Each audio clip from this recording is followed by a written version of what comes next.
Il y a 6 ans, sur cette chaîne, je découvrais un objet magique, la roue électrique. Et depuis, j'ai réalisé des dizaines, voire des centaines de vidéos pour partager cette passion avec toi. Mais aujourd'hui, j'ai eu envie de revenir à la base, oui, pour tous ceux, dont tu fais d'ailleurs peut-être partie, qui voudraient se lancer, mais qui sont toujours à quai. Aujourd'hui, avec le recul et l'expérience de ces 6 années, et pour tous ceux qui en ont ras-le-bol de leur routine déprimante métro, boulot, dodo, et de perdre leur temps dans les bouchons et d'étouffer dans le métro, je vais représenter un objet complètement dingue, une vraie révolution qui a littéralement le pouvoir de transformer ta semaine et de te faire adorer tes trajets du quotidien. Alors si tu veux en savoir plus sur le sujet, reste avec moi et c'est parti!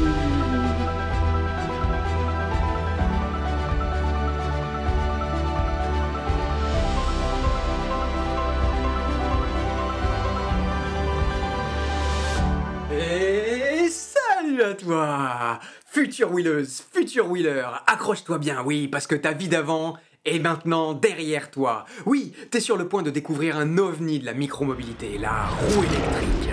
Et si t'as cliqué sur cette vidéo, c'est que de près ou de loin cet objet a piqué ta curiosité. Et d'ailleurs, si tu t'intéresses à la roue électrique, tu t'intéresseras sûrement aussi au sponsor de la vidéo, Gershon Wheels. Gershon Wheels, c'est un showroom et un atelier en plein cœur de Paris, mais aussi des partenaires réparation dans plusieurs régions en France. Gershon Wheels, c'est aussi des conseils personnalisés pour t'aider à choisir la roue la plus adaptée à ton profil et à tes goûts. Je te mets tous les liens dans la description. Mais peut-être que tu penses encore que la roue c'est pas fait pour toi, parce que trop chère, trop dangereuse, tout ça. Alors aujourd'hui, je vais te présenter 10 raisons irréfutables qui font de la roue électrique le meilleur objet de micromobilité qui puisse exister. Et dans 10 minutes, tu te demanderas si la roue c'était pas justement exactement l'objet qu'il te fallait pour te déplacer. Enfin, si tu penses que moi je suis un peu trop passionné pour être crédible, t'inquiète pas, va seulement faire un tour dans la section commentaires de la vidéo et tu verras, les anciens seront là pour partager, pour communiquer. Et après, tu pourras te faire une idée. Cela dit, lançons-nous dans le sujet. Réapprendre à apprendre. D'abord, la roue électrique, c'est une opportunité magique de voir une chose qui semblait inaccessible, qui semblait très loin, devenir réalité. Oui, là, juste sous nos pieds. On surmonte ses peurs, ses a priori, ses préjugés et on se lance à corps perdu dans l'inconnu d'une nouvelle activité. Alors qu'on n'est plus des enfants, on rouvre une case dans notre cerveau, on rouvre la porte à l'apprentissage. On comprend une nouvelle façon de penser, une nouvelle façon de se mouvoir, de se déplacer. Et on est humble devant la nouveauté. On dépasse l'appréhension, les échecs, et on finit tous par y arriver. La roue, c'est donc d'abord le bonheur de l'enfance, le bonheur de la nouveauté, le bonheur de l'inconnu, le bonheur de l'aventurier. Et alors, contrairement aux apparences effrayantes de l'objet, finalement, les débutants sont souvent surpris par la rapidité de leur progression, vraiment. Oui, en à peine 1 heure de pratique et de compréhension de l'objet, pendant les formations que je donne régulièrement, j'ai vu des débutants maîtriser les bases de la roue suffisamment pour avoir la confiance de continuer. Et d'autres, déjà, en moins d'1 heure, se sont mis à rouler. Il s'en sort bien, lui, non? La glisse et le bonheur de rouler. Et une fois l'objet maîtrisé, la roue électrique, c'est la promesse d'un bonheur et d'un fun absolu de se déplacer. Même si on va chez le dentiste, on est content d'y aller. La roue, c'est des sensations qu'on retrouve nulle part ailleurs. Le sentiment de flotter sur un tapis volant, cette sensation de glisse comme au ski, mais disponible 365 jours par an. Et pas seulement en descente, non, partout, tout le temps. Un savant mélange de technologie, de performance et de fluidité au service de tes déplacements. Qu'ils soient tout petits, moyens ou très grands. Un sentiment de liberté. Mêlé au plaisir de la glisse, la roue électrique offre une vraie liberté de mouvement. On a les 2 mains libres. Dis-moi, où, quand, comment? T'as déjà vu un engin qui te permet de te déplacer en te grattant le nez et l'oreille en même temps, tout en faisant demi-tour sur toi-même sans poser le pied. Et ça, en toute fluidité, parce que ici, c'est notre corps qui décide où on va, pas un guidon. Ici, il n'y a pas de bouton ou de pédale d'accélération. Ici, l'accélérateur, c'est nous. Et le frein et la direction, c'est nous aussi. C'est ce que j'appelle un objet dans notre parfait prolongement, qui nous fait sentir comme un humain augmenté. Oui, parce que dans la roue électrique, c'est l'humain qui contrôle la machine. Pas le contraire, qu'on veuille aller en avant ou en arrière. D'ailleurs, un autre exemple de ce que je dis, c'est le rayon de braquage. Dis-moi un objet, un seul, à part nos pieds et les rollers peut-être, qui nous permet de faire demi-tour sur nous-mêmes. Tu te rends compte de ce que ça donne, ça, comme liberté, dans la fluidité de nos mouvements au quotidien? Fini la charge mentale liée au transport. Pour les habitants des grandes villes et des grandes agglomérations, la roue rime avec terminer les embouteillages.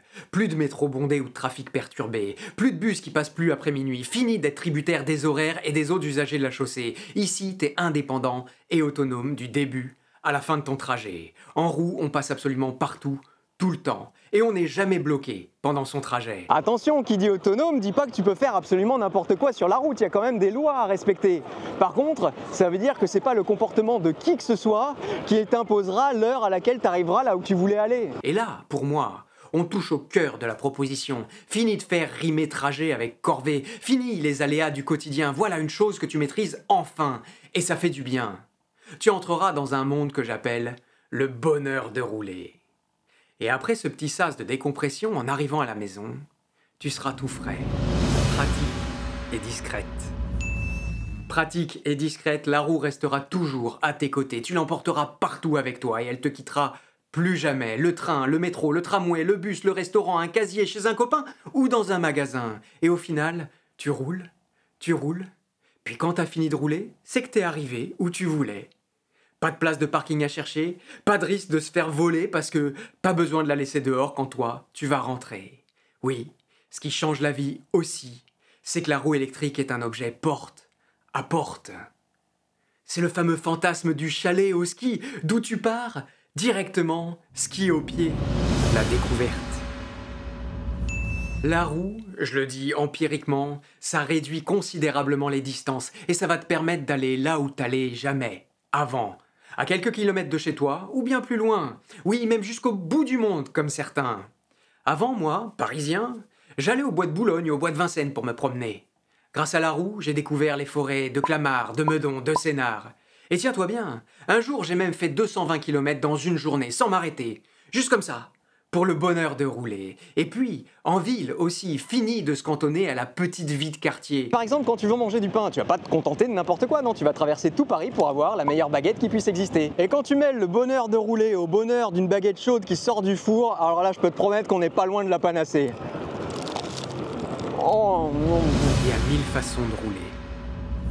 D'ailleurs, on est très nombreux à avoir commencé la roue pour des raisons pratiques, et puis après, on a découvert le monde qui se cachait derrière, parce qu'en fait, il y a 1000 façons de faire de la roue. En fait, il y a presque autant de wheelers que de façons de pratiquer. Et pour finir en beauté, je vais te les jeter en touffe sans les mettre en bouquet. Il y a les utilitaristes, oui, qui vont tranquillement d'un point A à un point B. Et puis, il y a les multimodalistes, il y a les flâneurs aussi, et les freestylers, les sprinters, les bricoleurs, les cascadeurs, les off-roaders, et puis aussi les randonneurs, les connaisseurs, les amateurs. Être pris pour Superman. Quand tu seras sur ta roue, tu pourras jamais être insensible à chaque fois que tu croiseras un gamin qui criera « Oh, regarde papa, c'est quoi ça ?» Vraiment, j'insiste, on a la chance d'avoir accès à un objet du futur. Un truc que les autres regardent de loin en se disant que c'est inaccessible. Mais sans se rendre compte que pour nous, c'est devenu le quotidien. Qui ne rêve pas de pouvoir faire du vélo sans les mains? Qui ne rêve pas de pouvoir se téléporter pour éviter les trajets? Qui? À ça, tous les wheelers ont trouvé la clé. Une merveilleuse communauté. Notre liste touche à sa fin, mais avant le 10e point, il y a une chose que je voulais aborder. C'est notre belle petite communauté. Oui, en tant que nouveau wheeler, tu seras pas seul à te lancer. T'as derrière toi toute une belle communauté pour t'aider. J'en veux pour preuve d'ailleurs. Le groupe Discord de la chaîne, dont je te mets le lien dans la description, et où tu trouveras des gens super sympas pour t'accueillir dans ce monde qui paraît, en effet, si éloigné. Et si tu pousses un peu, tu pourras même en trouver qui roulent près de chez toi. Et sur la route, entre nous, on se salue quand on se croise, rien que ça, c'est sympa. Enfin, oui, certains wheelers aiment rouler seuls, c'est vrai. C'est pour nous une belle façon de méditer, de faire un avec le paysage qu'on est en train de traverser. Mais sinon, partout en France, des wheelers s'organisent en groupe ou en association et d'un coup, les trajets quotidiens deviennent une façon aussi, le week-end ou en soirée, de s'évader. À plusieurs cette fois. Un objet pas si cher que ça. Et voilà, notre liste touche à sa fin et pour terminer, je voudrais aborder un dernier point. Le prix. Oui. Et te dire qu'avec tout ce que je t'ai dit, eh ben finalement, la roue électrique reste à notre portée. Oui, à la portée de notre portefeuille. Alors oui, certaines roues sont chères, très chères, mais il existe aussi des modèles abordables. Et on n'a pas besoin d'un bolide haut de gamme pour en profiter. Franchement, Toutes les roues peuvent offrir la liberté dont je t'ai parlé. La meilleure roue, comme j'aime d'ailleurs à le rappeler, c'est celle que t'auras toi, sous les pieds. Et une fois achetée, plus d'essence. Pas de garagiste, pas de parking, ni d'entretien lourd. Certains wheelers comptent 10 000, 15 000, voire 30 000 km sur leur engin. Simple et économique. Juste une assurance, une prise de courant, et c'est parti. Et puis, il faut bien dire que toutes les roues qu'on peut acheter aujourd'hui sont pas des simples jouets, non. On a maintenant un vrai objet de mobilité à la pointe de la technologie, en termes de puissance, en termes d'autonomie, et en constante d'ailleurs progression grâce à des fabricants à l'écoute de la communauté. Exemple, l'apparition des suspensions, le choix des cellules de qualité, la montée en tension, le renouvellement des gammes, les nouveaux fabricants qui arrivent sur le marché avec des nouveaux modèles de qualité. Et au final, si tu veux te lancer, t'as un choix immense de roues vers lequel tu pourras t'orienter en fonction de l'usage que tu voudrais. Enfin, voilà, je t'avais promis 10 raisons, tu les as. J'aurais pu t'en donner 1000, mais aujourd'hui j'ai essayé de me cantonner aux principales raisons qui font que j'aime la roue électrique et que même après 7 ans de pratique, je suis pas lassé. Et si je devais changer de moyen de locomotion, franchement, je saurais pas du tout vers quoi me tourner. Allez, une autre raison, cadeau, juste pour moi. Oui, celle-là, je te la compte pas. Partout dans Paris et souvent en France quand j'ai voyagé, j'ai rencontré des aménagements cyclables comme ça. Et je trouve ça un pur bonheur de pouvoir en profiter. Maintenant, pour toi, j'ai envie de dire, il n'y a plus qu'à. Le bon moment pour se lancer, c'est maintenant et dans quelques heures, dans quelques jours, tu te diras, mince, mais pourquoi j'ai pas osé commencer ça avant ? Et encore une fois, si tu crois que moi je suis complètement allumé, si t'es en train de te dire non mais ce mec il est zinzin, on sait pas trop ce qu'il a fumé, va faire un tour en commentaire, viens sur le Discord, et peut-être que tu verras que je suis pas seul sur mon nuage. Et que finalement, pour beaucoup, la roue électrique, c'est un fantasme de gamin, un rêve de dessin animé qui a fini par se réaliser et devenir très concret. Voilà, maintenant, moi, j'en ai terminé. Maintenant, c'est à toi de jouer. Si cette vidéo t'a plu, tu peux la liker pour la faire monter dans l'algorithme. Tu peux aussi t'abonner à la chaîne pour être sûr de ne pas manquer les prochaines vidéos. Tu peux rejoindre notre petite communauté, à la fois sur le Discord dont je t'ai parlé, mais aussi sur les plateformes de financement participatif dont je te mets les liens en description. Maintenant, je te dis à la semaine prochaine pour une nouvelle vidéo et un nouveau sujet. D'ailleurs, puisque je parle de nouveaux sujets, sache que très prochainement, j'espère, je ferai une vidéo à la fois théorique et pratique sur comment on fait pour démarrer la roue électrique. Oui, pour savoir par où commencer. Allez.